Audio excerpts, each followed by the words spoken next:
Consider a story of a Zen student who was drinking a cup of tea. And as he lifted the cup of tea to his lips, a Zen master came by with a big stick and said to him, "If you drink that cup of tea, I'm going to hit you with this stick. And if you don't drink this cup of tea, I'm going to hit you with this stick." Now, if you were the Zen student, what would you do? Most of us think, well, if I'm going to be hit, I might as well drink the cup of tea and enjoy it. Or we think, okay, I'm not going to accept that. I'm going to fight back with the Zen master. Those are the two normal alternatives that we think of when we're confronted by superior power, which is either to submit to it because we have no choice or to fight back. But in fact, there are other alternatives. The Zen student, for example, could walk away, could exit the situation. Or the Zen student could, for example, take the stick away from the Zen master. He's not getting into a fight with the Zen master, he's just removing the Zen master's ability to hit him. Or the student might appeal to help to other students to see if they could be of assistance. So there are other alternatives in that situation, just as there were other alternatives in the situation of the sales team.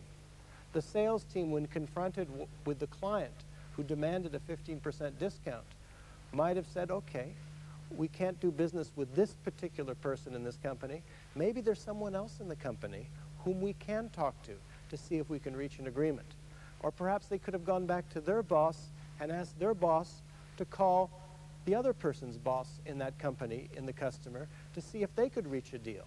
Or perhaps they could say, wait a minute, maybe there are other customers who want the same kind of work, and we can use the time and the effort that we put into this project, we can deploy it for another customer.